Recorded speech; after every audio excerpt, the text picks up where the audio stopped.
Assalamualaikum warahmatullahi wabarakatuh. Pada kesempatan kali ini saya akan menjawab terkait ujian akhir semester mata kuliah Bisnis Big Data. Nama saya Muhammad Hudail dengan NIM 24020102090.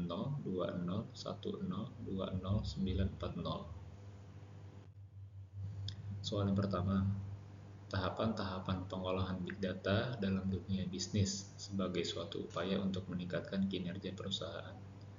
Terdapat 8 tahap. Yang pertama itu identifikasi tujuan bisnis, yang kedua pengumpulan data atau data collection, selanjutnya ada penyimpanan data atau data storage, yang keempat ada pembersihan dan transformasi data atau data cleaning and preparation, yang kelima ada integrasi dan penggabungan data atau data integration, yang keenam ada analisis data atau data analisis, tahap ketujuh visualisasi data atau data visualization, kemudian tahap yang terakhir adalah pengambilan keputusan berbasis data atau data driven decision making.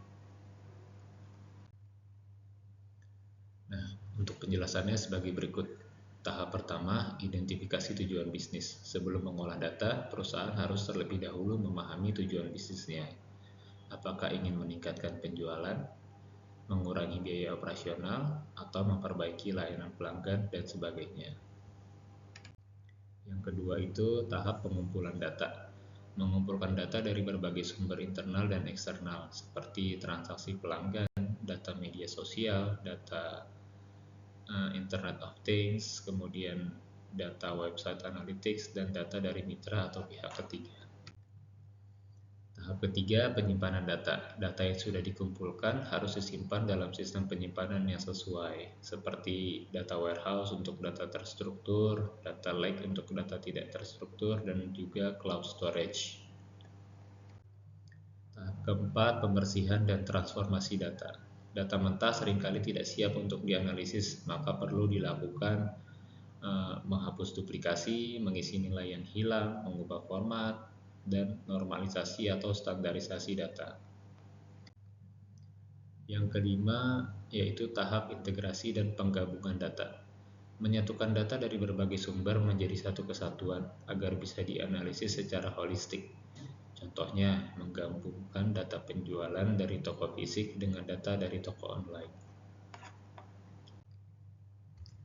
Tahap keenam yaitu analisis data, melakukan analisis untuk menemukan pola, tren, dan wawasan bisnis menggunakan berbagai pendekatan. Ada descriptive analytics, yaitu apa yang terjadi, kemudian mengapa itu terjadi, apa yang akan terjadi setelahnya, dan apa yang sebaiknya dilakukan. Yang tahap yang ketujuh, visualisasi data, itu menyajikan hasil analisis dalam bentuk visual seperti grafik, dashboard, atau infografik agar mudah dipahami oleh manajemen dan stakeholder. Visualisasi yang baik mempercepat pengambilan keputusan.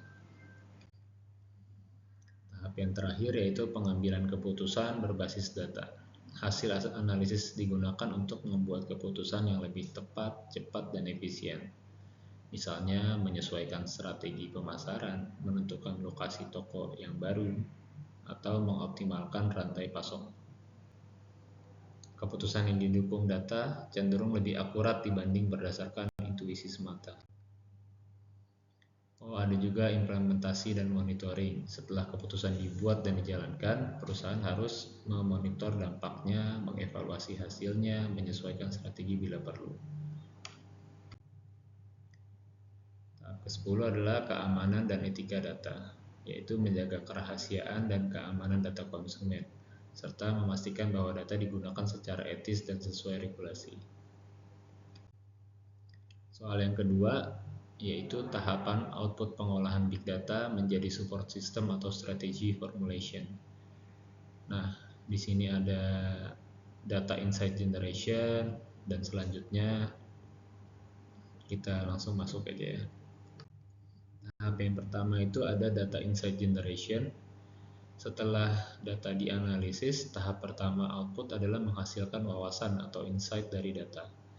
Bisa berupa pola perilaku pelanggan, tren penjualan, prediksi permintaan pasar, anomali atau masalah operasional. Kemudian tahap yang kedua itu penyusunan dashboard dan laporan interaktif. Wawasan yang ditemukan disajikan dalam bentuk dashboard interaktif, misalnya menggunakan Tableau, Power BI, Looker. Kemudian bisa juga laporan analitik yang mudah dibaca oleh manajemen. Tahap yang ketiga adalah model prediktif dan simulasi menggunakan teknik predictive analytics atau machine learning untuk meramalkan hasil bisnis, yaitu forecasting, memprediksi current pelanggan, simulasi skenario what if, misalnya jika harga turun 10%, apa dampaknya terhadap laba, dan sebagainya. Yang keempat, rekomendasi strategis atau prescriptive analytics. Output itu tidak hanya menunjukkan apa yang akan terjadi, tetapi juga apa yang sebaiknya dilakukan melalui misalnya rekomendasi sistem, misalnya alokasikan stok ke cabang A dan sebagainya. Kemudian yang kelima itu integrasi ke dalam Decision Support System atau DSS. Semua hasil analisis dan prediksi diintegrasikan ke dalam sistem pendukung keputusan yang membantu manajemen untuk membandingkan alternatif keputusan yang satu dengan yang lainnya, menilai risiko dan potensi keuntungan, menyimulasikan skenario bisnis. Nah, DSS ini memungkinkan pengambilan keputusan yang sistematis, cepat, dan minim risiko. Formulasi strategi bisnis. Berdasarkan rekomendasi dan hasil DSS, manajemen menyusun atau menyesuaikan strategi bisnis. Strategi pemasaran, yaitu segmentasinya, targeting, dan positioning. Kemudian pengembangan produk berdasarkan feedback dari pelanggan. Dan juga penyesuaian supply chain, pricing, SDM, dan lain-lainnya. Strategi disusun dengan lebih data-driven, adaptif, dan kompetitif. Yang ketujuh itu eksekusi dan monitoring strategi. Strategi yang telah ditetapkan diimplementasikan lalu dilakukan monitoring terhadap hasilnya melalui KPI berbasis data dan juga review berkala terhadap dashboard dan laporan analitik. Monitoring membantu mengevaluasi apakah strategi berhasil dan mendeteksi kebutuhan penyesuaian lebih dini. Yang kedelapan, continuous feedback loop.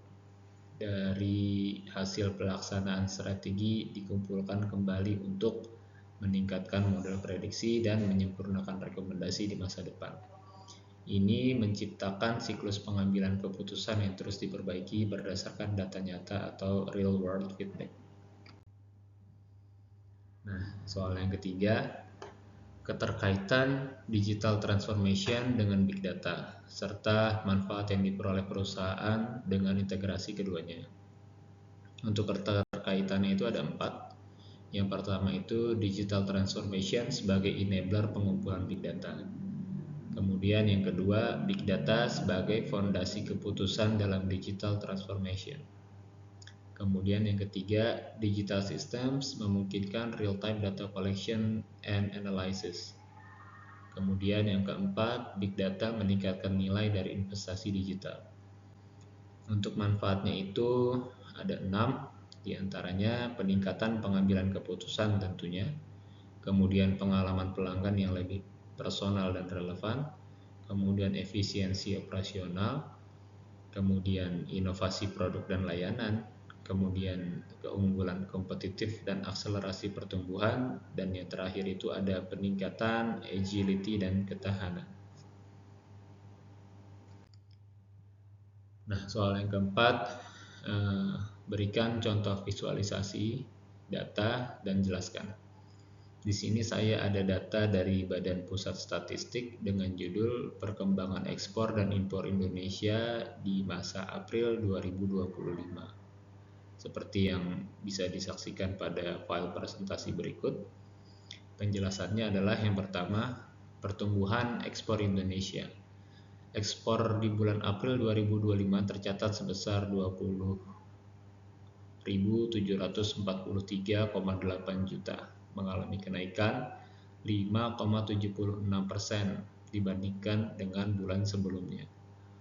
Peningkatan ekspor menunjukkan daya saing produk ekspor nasional meningkat, terutama dari sektor industri pengolahan sebagai penyumbang terbesar. Hal ini memberi sinyal positif bagi pelaku industri ekspor dan investor asing. Kemudian penjelasan kedua, kenaikan impor juga yang signifikan. Impor April naik 21,84% dibandingkan di tahun sebelumnya, di bulan April 2024. Kenaikan terbesar berasal dari barang konsumsi dan barang modal, yang bisa diartikan barang modal itu memiliki potensi ekspansi industri, sedangkan barang konsumsi juga permintaan domestik yang meningkat. Namun jika tidak dikendalikan bisa menekan neraca perdagangan ekspor-impor. Kemudian penjelasan selanjutnya, neraca perdagangan surplus tapi menurun. Surplus perdagangan pada April 2025 hanya 158,8 juta US dollar. Tapi ini lebih rendah dibandingkan April tahun lalu. Ini menjadi warning bagi kebijakan fiskal dan perdagangan karena ekspor naik tapi impor naik lebih cepat. Potensi tekanan terhadap nilai tukar rupiah dan cadangan devisa. Kemudian penjelasan yang terakhir yaitu tren fluktuasi ekspor impor setahun terakhir. Berikut penjelasan mengenai contoh visualisasi data dari Badan Pusat Statistik. Kemudian soal yang terakhir, apakah visualisasi data pada soal nomor 4 dapat digunakan untuk mengambil keputusan penting dalam dunia bisnis? Jawaban saya sangat bisa. Hasil pengolahan big data yang ditampilkan dalam infografis dari BPS umumnya dapat digunakan untuk mengambil keputusan penting dalam dunia bisnis. Kenapa? Karena yang pertama, data historis dan trennya jelas. Kemudian segmentasi komoditas relevan. Yang ketiga, informasi negara mitra dagang juga dicantumkan. Kemudian analisis risiko dan peluang tersedia. Kemudian prediksi permintaan dan supply chain, dan juga validasi strategi bisnis. Sekian presentasi dari saya. Kurang lebihnya mohon maaf. Wassalamualaikum warahmatullahi wabarakatuh. Terima kasih.